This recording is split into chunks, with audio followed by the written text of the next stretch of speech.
مجھ سے کہنے لگا میں یہ سوچا کرتا تھا عزت دولت اور شہرت یہ میری زندگی کا مقصد ہے، صرف 22 سال میں مجھے سب کچھ مل گیا، عزت بھی دولت بھی شہرت بھی، لیکن دل اسی طرح پریشان۔ 100 بار چمن مہکا 100 بار بہار آئی، دنیا کی وہی رونق دل کی وہی تنہائی، تو رونق بھی ہے بہار بھی ہے، پھر دل کیوں اداس ہے، پھر دل کیوں پریشان و غمگین ہے؟ کہ اس سوچ نے مجھے یہ مجبور کر دیا کہ میں نے مقصد کے انتخاب میں غلطی کھائی ہے۔ مقصد کے پانے کے بعد تو آدمی چین میں آتا ہے۔ مجھے اگر عزت دولت شہرت میرا مقصد ہے، مجھے مل چکا ہے، پھر مجھے چین کیوں نہیں، پھر مجھے سکون کیوں نہیں؟ تو مجھے پتا چلا کہ نہیں، مقصد زندگی کچھ اور ہے۔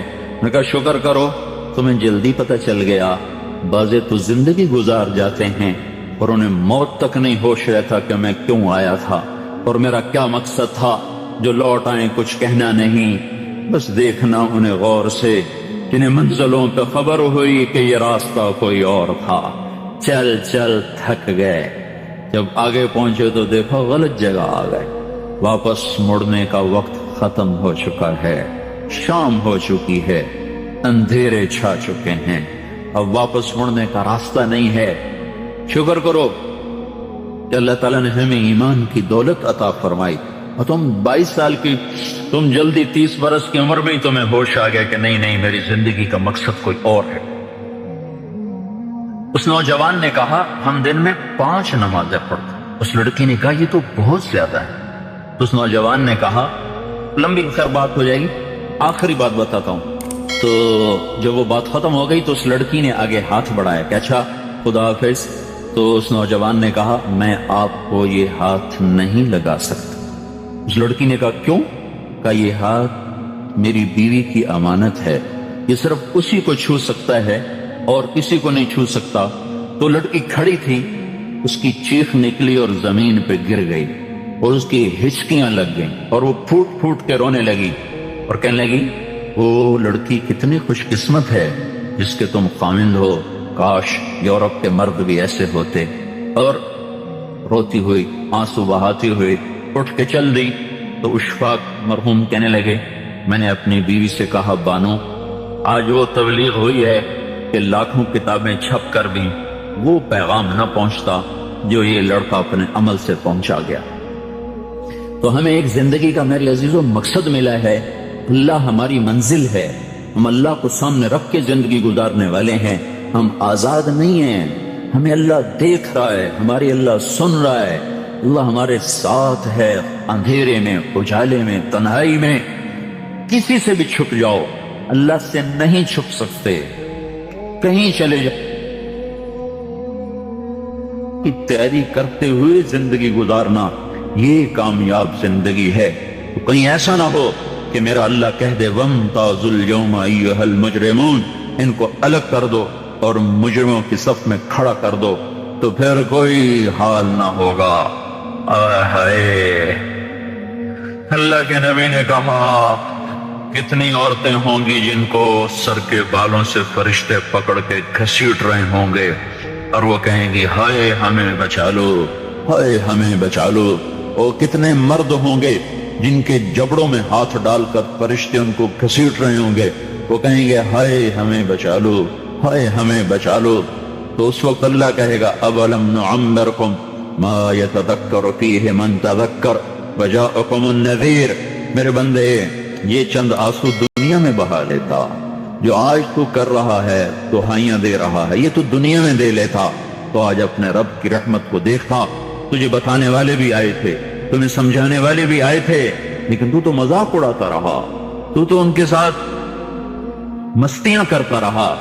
آج دیکھ ایمان والے کتنے اونچے جا رہے ہیں، جنہوں نے مجھے راضی کیا وہ کتنی بلندیوں کا سفر کر رہے ہیں، اور ان کے ساتھ میں کیا کرنے لگا۔ یہ کامیابی اس کو ملے گی جو اپنا سب کچھ اپنے اللہ پر لگا دے گا، وہ اپنا سب کچھ اللہ کے محبوب صلی اللہ تعالی علیہ وسلم کے طریقے پر لگا دے گا۔ یہ کامیابیاں اس کا مقدر ہیں۔ یہ زندگی چند روزہ ہے، اور آج ایک سیلاب ہے میرے عزیز و مغرب کی تہذیب کا، اس انٹرنیٹ نے اور اس ٹی وی نے اور اس میڈیا نے ہم سے ہمارا سب کچھ چھین لیا ہے، سب کچھ ہمارا چلا گیا ہے، اور سوائے اچھل کود کے، کھیل کود کے اور زندگی کی کوئی منزل نہیں رہی۔ میں آپ سب کے سامنے یہ درخواست کرتا ہوں کہ اپنی زندگی کی منزل طے کرو، پہلے یہ سوچو اور سمجھو کہ یہ صبح یہ شام، یہ دن یہ رات، یہ جو گزر رہے ہیں مجھے کہاں لے جا رہے ہیں، میرا سفر کدھر کا ہے، میں کہاں جا رہی ہوں، میری آخری منزل کیا ہے، تو اس کے مطابق اپنی زندگی کی ترتیب بناؤ۔ میرے آپ کے نبی نے فرمایا الکیس من دان نفسہ وعمل لما بعد الموت، سمجھدار وہ نہیں جو مشہور ہو جائے، جو عزت اور دولت کو اکٹھا کرے، سمجھدار وہ ہے جو اپنی آخرت کا سامان تیار کرے اور اپنی موت کی تیاری کرے۔ اس پر جو جم جائے گا وہ دنیا اور آخرت میں کامیاب ہے، جو اس سے ہٹ جائے گا وہ ہلاک و برباد ہے۔ فرعون جیسا ظالم بادشاہ جس نے بچے ذبح کر دیے، اس کے دربار میں اس کی بیٹی کی ایک خادمہ تھی، باندھی تھی، اس نے چپ کے کلمہ پڑھ لیا، وہ مسلمان ہو گئی، وہ ایمان لے آئی۔ ایمان ایسی دولت ہے جو چھپے نہیں چھپتا، وہ نظر آتا ہے، جہاں نظر آتا ہے وہاں روشنیاں پھیل جاتی۔ میں جب سے کالج چھوڑا میں کبھی ہوٹلوں میں نہیں گیا، یہ 5 سٹار ہوٹل کا اس وقت ہم جایا کرتے تھے جب کوئی وہاں جانے کا نام نہیں لیا کرتا تھا۔ چھوٹی عمر میں لاہور چلے گئے، ماں باپ جیب میں پیسے ڈال دیتے تھے، وہ سمجھتے تھے پڑھ رہے ہیں، ہم کچھ اور کاموں میں ہوتے تھے۔ تو پھر اس کے بعد میں زندگی میں پہلی دفعہ گیا، ہمارے ایک دوست تھے، ان کی بیٹی کی شادی تھی، تو میں کبھی نہیں جاتا ایسے موقعوں پر اس قسم کی جگہ پر، لیکن اس نے میری اتنی منت کی کہ میں شرمندہ ہی ہو گیا۔ میں نے کہا اچھا بھائی میں آ جاؤں، اور پھر اس نے مجھے تسلی دلائی کہ وہاں سارا الگ الگ ہے، عورتوں کا انتظام الگ ہے، مردوں کا الگ ہے، PC لاہور میں۔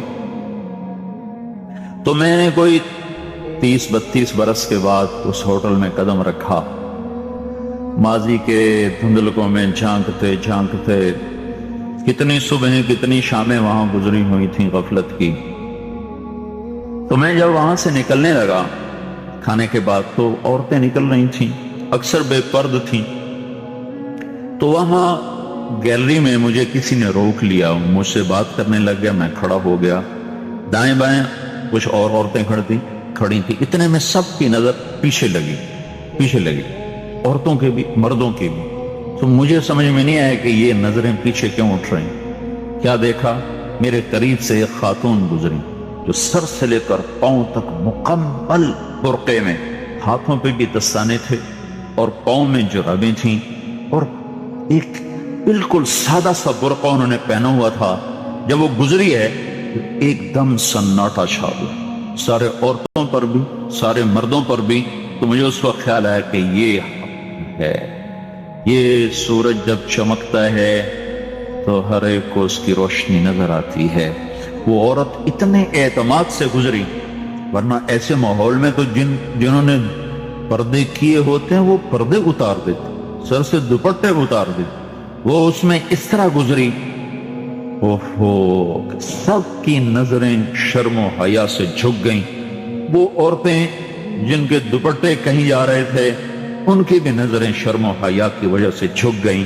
یہ مسلمان عورت کی پہچان ہے، یہ فاطمہ کی بیٹی ہے، یہ خدیجہ کی بیٹی ہے، یہ مغرب کی ننگی بیٹی نہیں ہے کہ جہاں ماں بیٹی کا تصور ختم کر دیا گیا ہے۔ اب وہ گندگی ہماری طرف پھینکنا چاہتے ہیں، وہ ہمیں یہ گند چاٹنے پر لگانا چاہتے ہیں، اور ہم اللہ کی محنت کر رہے ہیں، یا اللہ تو اس نظام کو توڑ دے۔ ہماری تو بے بسی ہے، ہماری بیٹیوں کے سر سے دوپٹے اتر گئے، کپڑے مختصر ہو گئے، عجب حال ہے۔ حیا پتہ نہیں کہاں ہی روٹ کے چلا گیا، نظر ہی نہیں آتا۔ پہاڑوں میں جا کے بھی ڈھونڈا، وہاں بھی نہیں ملا، صحراؤں میں گئے، دریاؤں میں گئے، کہیں نہیں ملا۔ کبھی ایک صفت ہوا کرتی تھی، آج پتہ نہیں کہاں سے ملے گی، کس بازار سے ملے گی، وہ منڈیاں ہی بند ہو گئیں۔ جس قوم کی بچیاں ناچ گانے کو اپنا شعار اور شوق بنا لیں، ان کی نسل سے اب خالد بن ولید نہیں پیدا ہو سکتے، ناچنے والے ہی پیدا ہوں گے۔ محمد بن قاسم نہیں پیدا ہو سکتے، طارق بن زیاد نہیں پیدا ہو سکتے۔ یہ جلسے جلوس نکل رہے ہیں نا توہین رسالت پر، تو مجھے اس پر اور رونا آ رہا ہے کہ یہ دیوانے کیا کر رہے ہیں، اپنی دکانیں جلا رہے ہیں، اپنے ہی گھر جلا رہے ہیں، غریب لوگوں کے موٹر سائیکل جلا رہے ہیں۔ مجھے صلاح الدین یاد آیا، میں بہت رویا۔ وہ بھی کسی ماں کا جنا ہی ہوا تھا۔ اس کے زمانے میں کرک، ایک ہمارے پاکستان میں کرک ہے، ایک اردن میں کرک ہے، اونچی پہاڑی پر وہ شہر ہے، بڑا دشوار قلعہ ہے۔ اس پر ایک حکمران تھا، عیسیٰ اس کا نام تھا ریجنالڈ۔ تو کرک کے قریب سے قافلے گزرتے تھے حج کے، تو اس نے ایک دفعہ حاجیوں کے قافلے پہ حملہ کیا اور کہنے لگا بلاؤ اپنے محمد کو، تمہاری مدد کر، اور سارے حاجیوں کو تعطیق کر دیا۔ اور دوسری دفعہ اس نے بحری بیڑا تیار کی اور مدینے پر حملہ کرنے کے لیے وہ بندرگاہ تک پہنچا یمبو کی، لیکن موسمی حالات سازگار نہ تھے تو واپس ہو گیا۔ تو حطین کی لڑائی ہوئی ہے فلسطین میں، جس میں سارا یورپ اپنی طاقت کے ساتھ میدان میں اترا تھا، اور ادھر تنہا صلاح الدین ایوبی رحمت اللہ علیہ اکیلا اس لشکر سے ٹکرایا تھا، اور انہیں اس میں ساری رومن امپائر کو شکست ہوئی تھی۔ تو بڑے بڑے بادشاہ اس میں گرفتار ہوئے، تو اس میں ریجنالڈ بھی گرفتار ہو کے آیا۔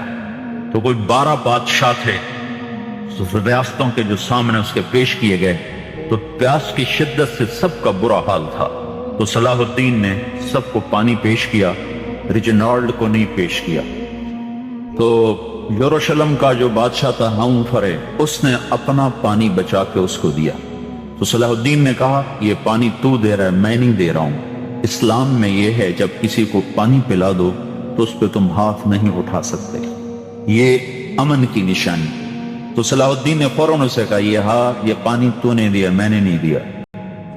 تو پھر انہوں نے ریجنالڈ کو اسلام کی دعوت دی کہ تو مسلمان ہو جا، میں تجھے دعوت دیتا۔ اس نے انکار کر دیا، کہا میں نہیں ہوتا۔ تو انہوں نے کہا میں نے تیرے قتل کی 2 دفعہ قسم کھائی تھی۔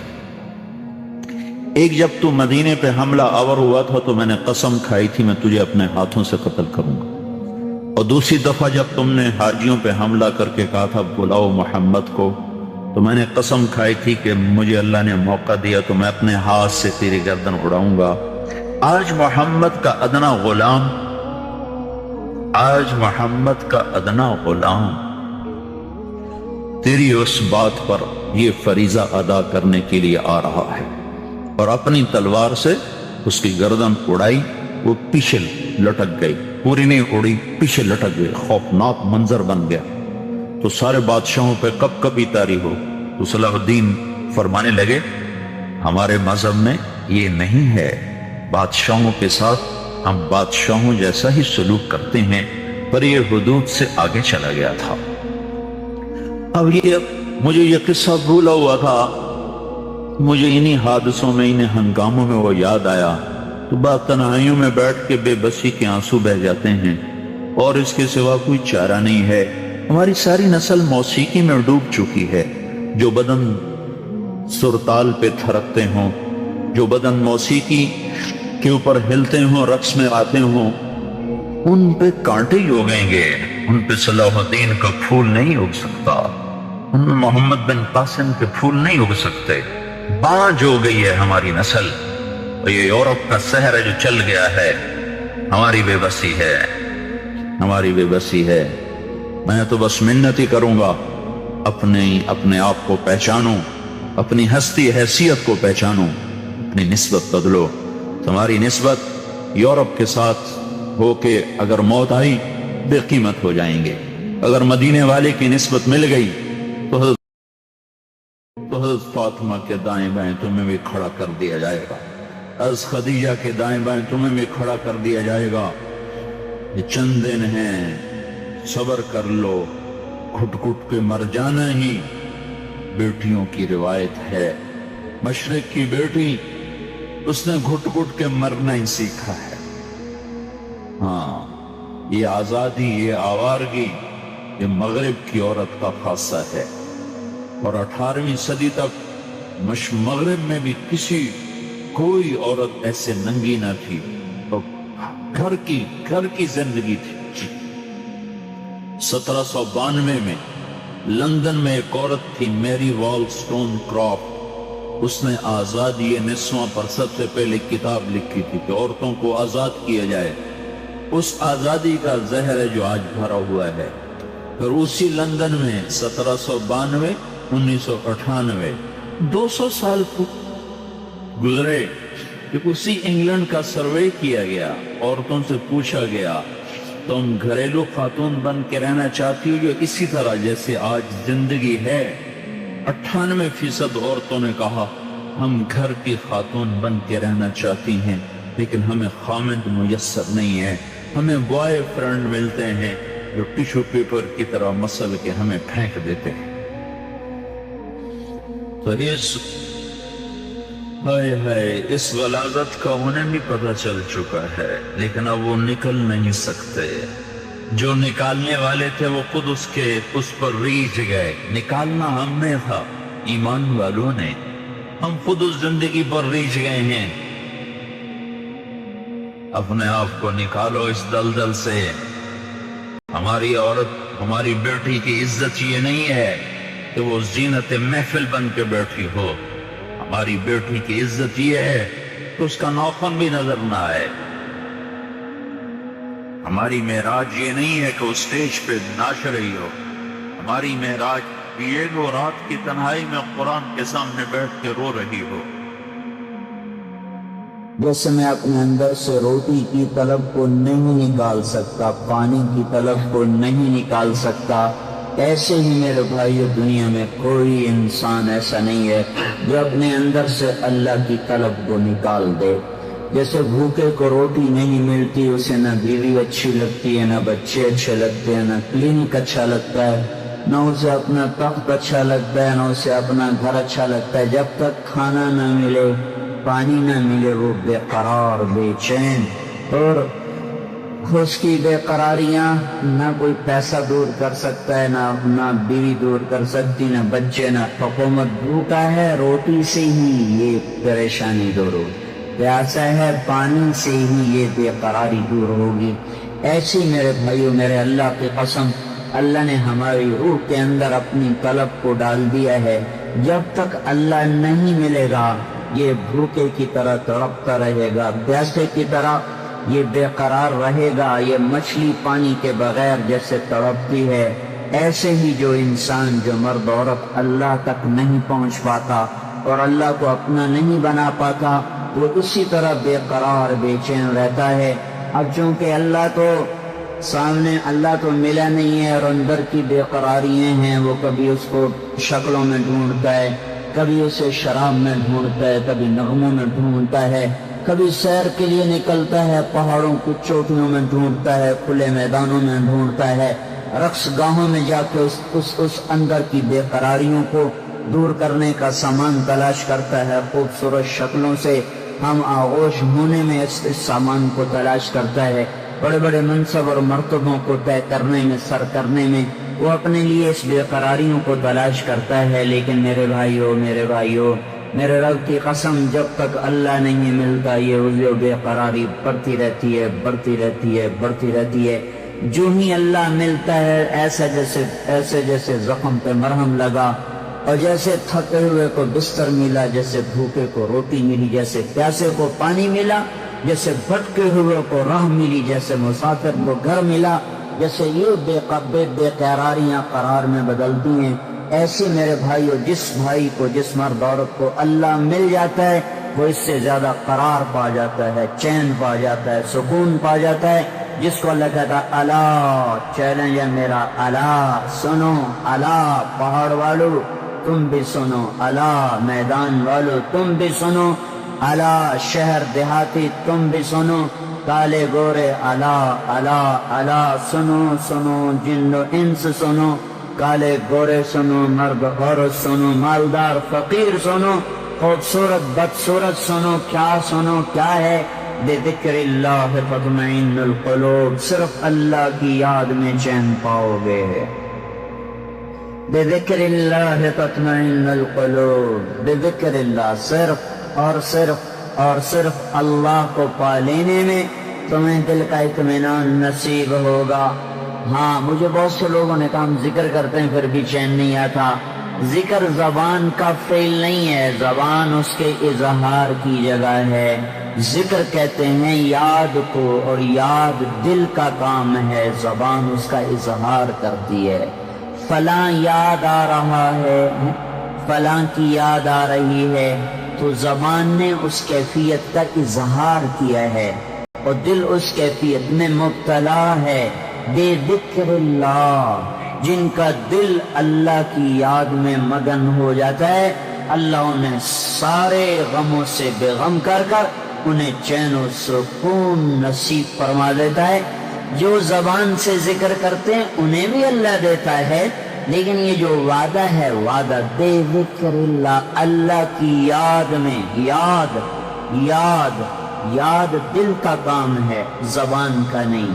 جب گھر یاد آتا ہے تو کوئی بیٹھ کے کرتا ہے گھر گھر گھر گھر ہے، جب کسی کو ہے بیٹا یاد آتا ہے سفر میں تو وہ تثبیت نہیں پڑتا، بیٹا بیٹا بیٹا بیٹا، ایک کیفیت دل میں پیدا ہوتی ہے، وہ زبان پہ اس کا اظہار ہوتا ہے۔ لیکن میرے بھائیو، اللہ کا نام زبان سے لینا بھی نفع سے خالی نہیں۔ سبحان اللہ والحمد للہ تملأان ما بین السماء والارض، جو آدمی ایک دفعہ کہتا ہے سبحان اللہ والحمد للہ، تو زمین آسمان کا درمیانی سارا خلا اس کے اجر سے بھر دیا جاتا ہے۔ اس کے الفاظ میں بھی اتنا کچھ ہے۔ یہ سبحان اللہ کہتے کہتے کہتے کہتے جب دل میں اتر جاتا ہے اللہ الحمدللہ، لا الہ الا اللہ، اللہ اکبر کہتے کہتے سفر کی یہ دعوت دی، دھکے کھائے، تو آہستہ آہستہ آہستہ دل کے دریچے کھلتے ہیں اور اس میں اللہ کی محبت اترتی ہے۔ جب اللہ کو دل یاد کرنے لگتا ہے، پھر یہ وہ کیفیت کا، یہ اس کیفیت کا حامل ہو جاتا ہے جسے اقبال مرحوم نے کہا تھا، دو عالم سے کرتی ہے بیگانہ دل کو، عجب چیز ہے لذت آشنائی، پھر ہر چیز سے بے نیاز ہو جاتا ہے۔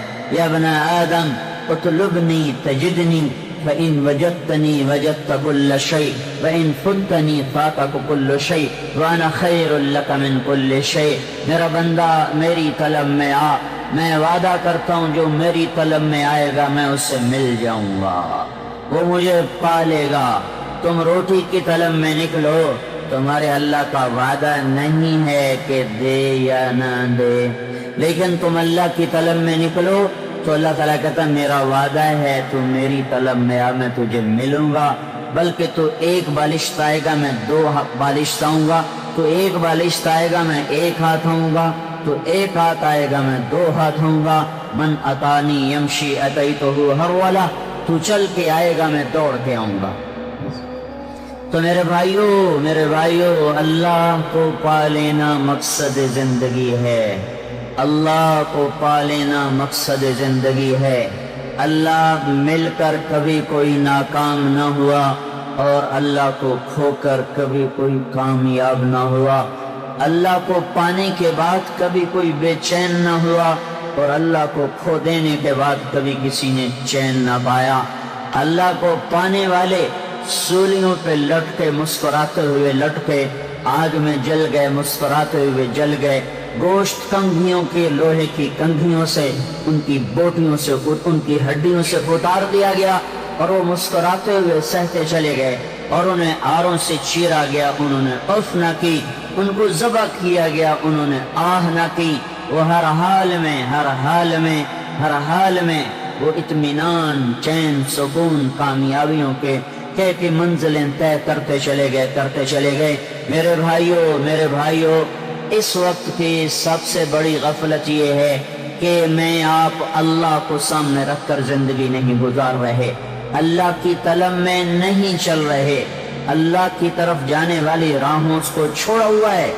فیصل آباد سے میں چلا، مری میرا آنا تھا، تو مری کی سڑک کو اختیار کرتے کرتے کرتے مغرب کی نماز میں پہنچ گیا۔ ہم سب اللہ کی طرف کے مسافر ہیں، ہم آخرت کے مسافر ہیں، آخرت کے راہی ہیں۔ یہ دنیا اللہ نے مسافر خانہ بنایا ہے، یہ دھوکے کا گھر ہے۔ اللہ کہتا ہے متاع الغرور، دار الغرور، یہ مچھر کا پر بھی نہیں ہے۔ اللہ کا نبی کہتا ہے لا تساوی جناح بعوض، یہ مکڑی کے جالے کی طرح بے حیثیت ہے۔ بیت العنکبوت، یہ ریت کے پانی کی طرح ہے۔ کسراب بقیعۃ یحسبہ الظمآن ماء، جس سے سڑک پر پانی نظر آتا ہے، وہ پانی آگے گیا وہ دور ہو گیا، وہ پانی آگے گیا وہ دور ہو گیا۔ پیاسا چلتا رہا، پانی نہ ملا، پیاسا تڑپ تڑپ کے مر گیا۔ یہ دنیا گزرگاہ تھی، میں نے منزل بنا لیا۔ یہ مسافر خانہ تھا، میں نے گھر بنا لیا۔ یہ امتحان کی جگہ تھی، میں نے لذتوں کی جگہ بنا لیا۔ تمہاری سوچ بدل گئی، سوچ بدل گئی۔ اللہ تعالیٰ، یہ کئی لوگ کہتے ہیں مسلمانوں کو اتنی تنگی کیوں ہے، کافروں کو اتنی چھوٹ کیوں ہے۔ یہ اللہ تعالیٰ پہلے ہی، اللہ تعالیٰ موسیٰ علیہ السلام کا بھلا کرے، اس سوال کا جواب دے دلا کے قیامت تک آنے والی نسلوں کو